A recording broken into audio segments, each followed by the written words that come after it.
very warm welcome to everyone. Thank you for being here today for this webinar. Our topic for today's discussion is the new digital era, Readapted Behaviors Post-Covid. I am Dipshika, Senior Project Coordinator at PurgeGuru. So before we begin with this knowledge-packed webinar, it would be an honor to introduce PurgeGuru before you all. propelguru is a top-of-the-line creative digital marketing and sales agency dedicated to creating memorable and enriching digital experiences. We provide ingenious and innovative sales, lead generation, email marketing, graphical content, and digital marketing solutions to small, medium, large, and Fortune 500 companies. Whether you need help with a specific challenge or launching a new product or service, PropelGuru will build a rock solid team around your needs, helping you deliver an extraordinary value faster. At PropelGuru, we support and guide you to succeed in a constantly evolving world by imagining and redefining new scenarios, testing new solutions, and exploring new ideas, all without disrupting your day to day operations. So let me introduce you to today's speaker, Paulo Pereira, former Chief Business Development Officer and current Chief Process Officer at Locker, who will share his insights into how the digital world is reshaping new customer experiences in the post-COVID era. Now, without further ado, let me now hand over this session to Paulo. First of all, I would like to thank you for being part of this interactive webinar, as well as PurgeGuru for the opportunity to be part of this speakers panel. Before we get started, let me just share the agenda themes for today. I'll be talking about the dawn of digital adoption, major shifts in consumer behavior, building agility into the organizations, adapting to emerging trends and consumer demands, and also developing marketing strategies for the new normal. Now, let me begin with briefly introducing how COVID-19 pushed companies over the technology tipping point. When COVID-19 hit, it provoked severe impacts in all societies across the globe, as we know. As part of various governments' restrictive measures, companies were forced to avoid in-person gatherings and meetings, limit office work, and minimize operations in factories when feasible, while at the same time encouraging people to work from home as much as possible. As a result, with this pandemic crisis, the world had to quickly become even more digital, and businesses began looking for ways to operate remotely, owing to the digital. In working from home setups, the new normal for many people, businesses have been using numerous platforms and video conferencing capabilities to stay in touch with colleagues, clients, suppliers, and other business partners. Technology had increasingly become a significant aspect even before the pandemic, as we know. Nowadays, businesses see technology as compulsory, allowing some workplace flexibility, automating and speeding up processes and procedures. The spread of the new coronavirus led to restrictions and the suspension of the in-person modus operandi, as hastened these adoptions dramatically. In addition, it forced companies to explore innovative digital solutions so that they could continue to operate remotely and serve their customers. Several organizations adopted a customer-facing as well as a behind-the-scenes approach to digital operations. And due to the inability to congregate in groups, many firms have had to come up with innovative ways for individuals to interact and cooperate while working remotely. This goes from the classic video conferencing software such as Zoom, Microsoft Teams, to other online collaboration tools like Mural or Miro, and among many others. And moved by fear or need, customers, on the other hand, have shown an interest in obtaining services with reduced to almost no human interaction, pushing for remote or at the very least contact limited operations from a customer facing perspective. These together as aid in the digital transformation of enterprises across industries. People have clearly moved to digital platforms for many facets of their lives, whether for transactional, educational, or personal objectives. As a result, customers no longer expected just the same experience they had previously. They now have considerably greater digital expectations. This is why all organizations, regardless of their size, accelerated their digital adoption and restructured their processes in order to meet customer demands and provide the experience they expect. But, which major shifts, according to you, are visible in customer behavior post COVID? Well, consumer behavior has been persistently altered by the pandemic, and this is in this year particularly. Consumers are in a state of uncertainty as normal as yet to arrive. All behaviors are strongly influenced by the location and time of the pandemic's occurrence. Depending on cultures, geographies, and other many factors, the behavior might vary considerably from region to region. Moreover, consumer behavior is becoming more complex as a consequence of COVID-19 because physical movement is constrained. Consumers are moving into virtual worlds at an unprecedented rate, so exposing themselves to new influences, with, for example, boomers doing things that they have never done before in their lives, such as, for example, ordering their groceries online or performing banking operations through an app. This is clearly a sign that individuals are moving from typical approaches to modeling their habits based on new, innovative, tailored, simplified product services designed and launched by companies. So, in a way, changes in behavior are also linked to the amount of time spent in new situations. Hence, people are more likely to embrace habits that they do not dramatically alter the current routine. So, additionally, in reaction to the various waves of this epidemic, consumers are setting into new behavior patterns for extended periods. Thus, COVID-19 has become an ideal environment for the creation of new habits, the digital habits mainly. So, in my point of view, the first major transformation in consumer philosophy is the clear shift to the digital. The pandemic scenario has hastened to the use of digital technology by countries, businesses, and most importantly, individuals. As an example, 30% of customers are trying out new media and subscription services for the first time, and circa 32% are utilizing new online food or grocery services. This shows us that we may expect many markets to continue to live or more likely increase their digital lifestyles when this phase ends. People are enforcing the adoption of digital practices, and it's clearly a win-win situation. For instance, I work in a company whose vision is empowering digital lives.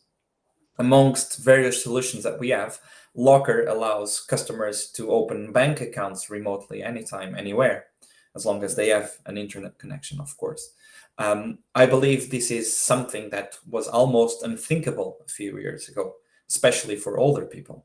It's still not possible in some banks or countries. However, the digital shift has allowed organizations to shape or develop something that was never predicted. Um, Another critical area that has seen rapid developments is assisting customers in making the transition from offline to online payments. Prior to the coronavirus, internet payments were an option rather than a requirement. Digital and contactless payments have become a commonplace since then. And you will be surprised to know that on average, it only takes circa 10 minutes to open a bank account remotely. A customer who requires to update their data, for example, needs only 3 minutes, both via web or mobile, and approximately 1 minute to recover home banking access. Excluding those that will be forever resistant, consumers in general appreciate the convenience of online payments across channels from small to large transactions, as businesses provide as many ways of online payments as possible. So physical gifts are set to be replaced by digital gifts or gift cards, as we discuss online payments as a way of life. Virtuality is the third essential change I would pick up that has been seen among one of the shifts. Customers have opted to migrate more of the entire shopping cycle online due to the epidemic than we have ever seen before. As a result, almost every product and business is ready to meet digital demands. One good example is IKEA, that lets their customers virtually choose the type of furniture that they want to their house. Or another company like 3D Look, that allows clients to try their clothes virtually. Of course, you will always have reluctant individuals, as usual, that will never buy a share online for their house or a single piece of clothing before trying it. But the trend is changing, not only in these two examples, but everything that has to do with online shopping. It's understandable. Your health and that of your loved ones are the first things on your mind when the pandemic strikes. So health products account for a significant portion of the consumer spending among the requirements. Consumption of health improvement and hygienic products have become a way of life, ranging from simple sanitizers to immune boosters. So germophobia isn't going away anytime soon, unfortunately, and the market for such products is unlikely to decrease as people awareness of sanitation and hygiene improves. So the 2021 consumer has gained an almost instinctive awareness of hygiene and cleanliness, with new behaviors like mask wearing, regular hand washing now ingrained as everyday routines. I'm not even going to mention the controversial vaccination topic too. Yeah, Paulo, I too believe that the COVID-19 has altered the way we work, travel, communicate, shop, and more. But Paulo, like, which one of these new habits will last post-pandemic? COVID-19 has had a significant impact on how we lived or our lives during the last year, prompting many people to develop habit forming purchase practices that are poised to have long term effects on the sales performance of certain categories. When we talk about which shifts are here to stay post pandemic, online and mobile banking during the pandemic has surged, and they are here to stay long, even after the crisis ends. In contrast to the doom and gloom presented by the COVID-19 outbreak and the economy's lockdown, digital payments and fintech saw historic highs in 2020, as many individuals decided to stay at home and preserve social distance. E-commerce, for example, will accelerate further and online purchases for daily household groceries, food, clothing, etc., etc. And those are likely to remain. Apart from this, as we all know, the home has become the new battleground. So technology and digitization will not leave anytime soon. As organizations aim to decrease human touch in some sectors, COVID-19 crisis has fortunately or unfortunately accelerated this trend.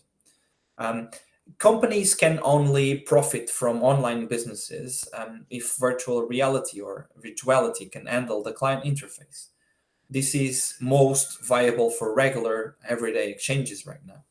Still, the epidemic provides even more motivation for corporations to develop machine learning, AI, or VR systems that can handle more complicated human interactions. Shopping online is also one of the trends that is likely to remain stagnant post-COVID era. For some years, shoppers have prioritized convenience and personalization when it comes to buying, and consumers have grown accustomed to making purchases from practically any channel, device, or supplier they desire due to the abundance of options accessible when purchasing. The pandemic has just fueled acceleration of e-commerce and has just enhanced a behavioral shift that was already underway.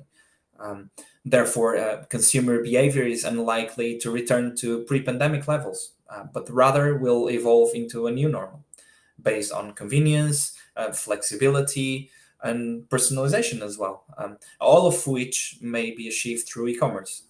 Let me just share a curious insight with alarming figures. During the past 2 years, the average amount of people spent with media has increased by 1 hour, reaching approximately 14 hours per day. This is undoubtedly due to the COVID-19 lockdowns, during which individuals turned to various media outlets for entertainment. However, these are signs that this pattern will continue even after the pandemic fades and life gradually returns to the normal. On the flip side, social media and smartphone usage will retain their growth this year, whereas TV's gains will not last. Furthermore, the drop in audio media consumption, likely attributable to significant reductions in commuting as individuals shift to work from home model, will probably reverse once workplace reopen. Another trend that will remain even after the pandemic ends is the growth of local and independent businesses. If a global pandemic has inspired anything good, it's the sense of community, I think. Generically speaking, communities throughout the world have stepped forward to bridge the socio-economic divide and help the most disadvantaged. Another trend is greater support for small and local firms that have been severely impacted. I read in an article, I remember, that 6 months from now, circa 60% of the shoppers indicated that they plan to buy from local and independent retailers, a considerable increase from the first 3 months of the pandemic. And these type of things indicates that the tendency is not only here to stay, but is also gaining traction. I firmly believe that when the pandemic bids us farewell, we will surely see these trends and some new patterns emerging worldwide. But with such emerging transformations, how will organizations react when their employees work remotely, even in the post pandemic world? In general, like how will firms introduce agility into the organization without the presence of their workforce in office premises? Before the arrival of COVID 19, economic and technology factors demanded businesses to manage change and make choices faster than even before. The epidemic has greatly increased those requirements, essentially. So, never before have businesses of all sizes felt such pressure to adapt their business strategies to changing demands. The path for growth must be based upon the driver of putting your customers at the center of your digital strategy. And the need for speed won't be fleeting. Digitization, globalization, automation, analytics, and other forces of change will continue to accelerate it. So leading firms enjoy enormous benefits when compared to small firms, from implementing agility at scale to survive and prosper in these more turbulent and uncertain, complex, ambiguous world. Enterprise agility reimagines a company as a collection of high-performing teams, each with a distinct mission, of course, and the necessary skills.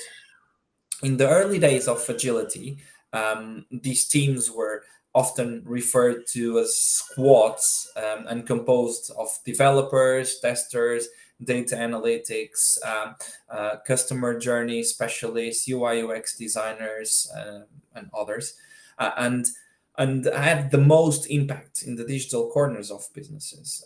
However, similar models have now been established throughout the entire business and technology spectrum. Great, Paulo. It would be great if you could explain to our audience like what business agility means in simpler terms. Organizational agility refers to a company's ability to become more resilient and innovative by being flexible and open to testing and implementing specific practices and behaviors adapted to a particular status quo. Um, Instead of dwelling on long held ideas and methodologies in the face of uncertainty, agile businesses lean into the uncertainty and realign themselves to the situation. It's not a new idea, but it's becoming more relevant in the post pandemic world. The epidemic has expedited the paradigm shift that the fourth industrial revolution was aiming for in terms of how we work and interact with our surroundings.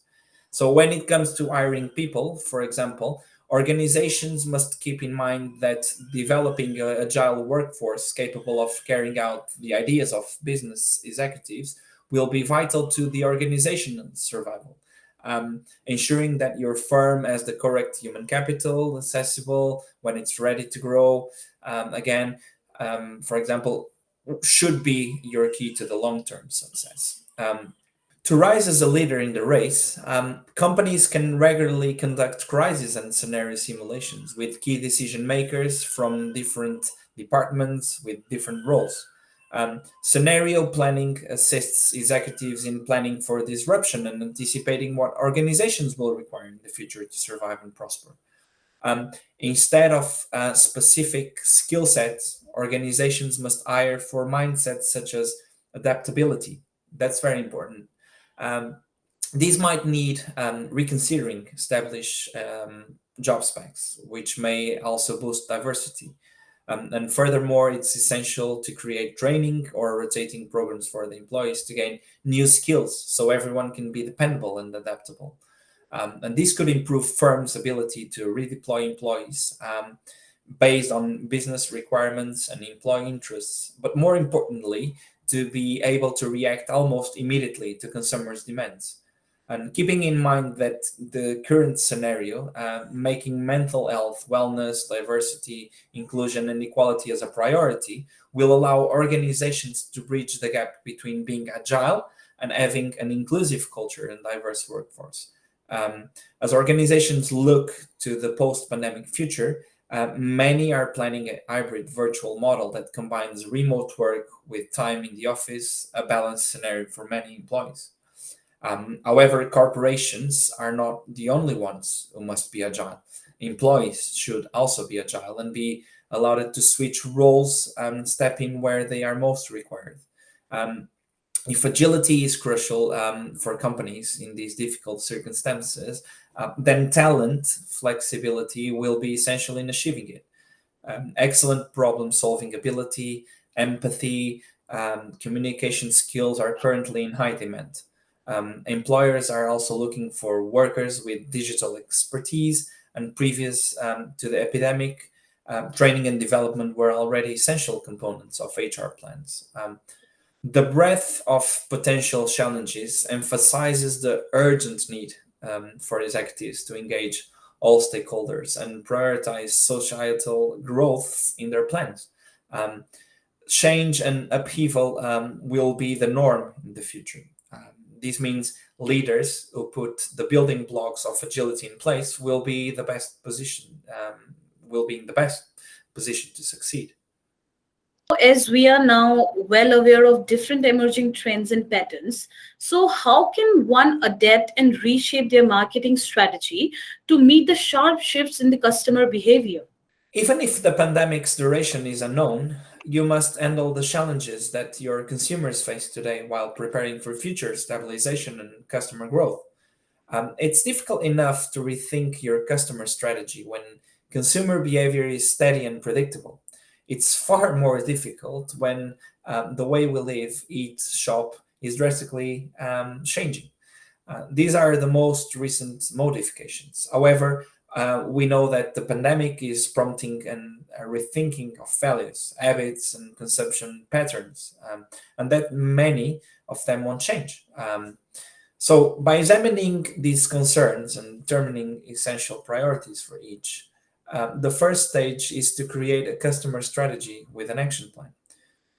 As economic activity resumes, the full extent to which consumers have been drawn into a new era of digital behavior will become apparent. If you're not ahead of the curve now, you can find yourself far behind in the future, attempting to adapt to old business models to a new world. I'll provide you with a roadmap for developing marketing strategies for the new normal. The first step is to take a disciplined approach to consumer engagement. COVID 19 reveals socioeconomic and environmental extremes by area and customer categories. Customer segmentation using first and third party data and the usage of distinct personas to listen to their demands. Develop precise customer engagement strategies and employee personalization approaches are more important than ever. So it's recommended to spend time on social media and listen to your consumers to get a sense of how people feel. We are in an era of social media. Also, you can increase the speed with which you categorize customers, generate digital leads, and nurture them. Um, Shifting to new sales channels and embracing virtualized sales can be the second step in creating effective marketing strategy post-COVID era. Dealing with third-party digital commerce partners, which offer fewer data and control of the customer experience, has exposed substantial operational challenges due to the rapid pace of consumer acceptance and the unexpected drive to build or expedite direct to direct direct to consumer sales. Um, Business to business brands have also embraced new technologies to make remote sale calls, paving the way for larger margins and more self-service integration. To move quickly towards to the new channels, the new sales channels, you need to enhance and expand current digital to consumer e-commerce capabilities and capacity. Um, Creating a virtual selling course will also provide more assistance to your organization. The third step includes driving product strategy and extracting value from current innovation. Of course, you're unlikely to invest in new product development and innovation in underperforming segments during times of extreme health and economic suffering. However, booming industries such as healthcare, retail, delivery services, and digital service and communication offerings see rapid innovation.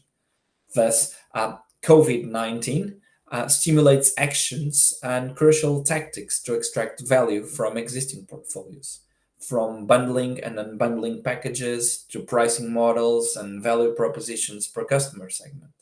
So, make sure as a company that you look for products and services that can be scalable and virtualized quickly. Also, prioritizing products in portfolios that are especially important during crisis will help you to create value.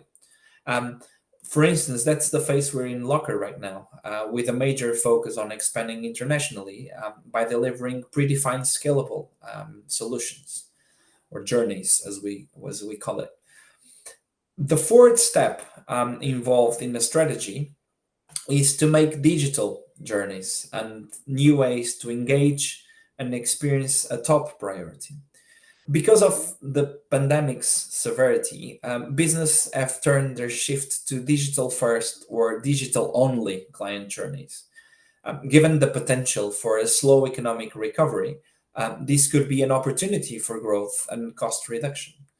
To boost consumer engagement and experience, conduct a stress test assessment of all digital journeys and incorporate existing data quickly to create dashboards that highlight journey trouble spots or pain points. The fifth step can be to create goods that are delivered to end customers and drive last mile innovation. For example, as grocery stores struggle to keep shelves stocked in the face of consumer hoarding, new sources of supply have emerged, such as direct to consumer deliveries from restaurant suppliers who have discovered new customers in a time when their core segments have vanished completely due to restaurant closures. As a result, innovation ranging from innovative last mile real estate strategies to drones is expected to spread. The last and the sixth step is to gauge and respond to evolving customer needs quickly. If there's one thing we have learned from this pandemic, is that businesses will have to redefine their future to accommodate radically diverse digital behaviors. And when I say digital behaviors, we're talking about different behaviors from Americas to Oceania. We are all different around the world. Um, Trends that we expect to grow over several years have abruptly become new norms, presenting everyone with a rude awakening. Before the crisis, companies that were lagging in their transformation initiatives must accelerate quickly and use data and technology to connect the dots to drive customer connections, and revenue development. Those who were well positioned before COVID 19 will nevertheless have to deal with considerable changes in spending habits and behaviors, which will only become clear as economies and traditional activities recover. So, to conclude, some digital habits and usage will decline, but there will be a need for significant and long term improvements to be done. Because there is so much to do in the digital space, today is an exciting time for business executives. Technology is inexpensive and quick, so that we can iterate quickly.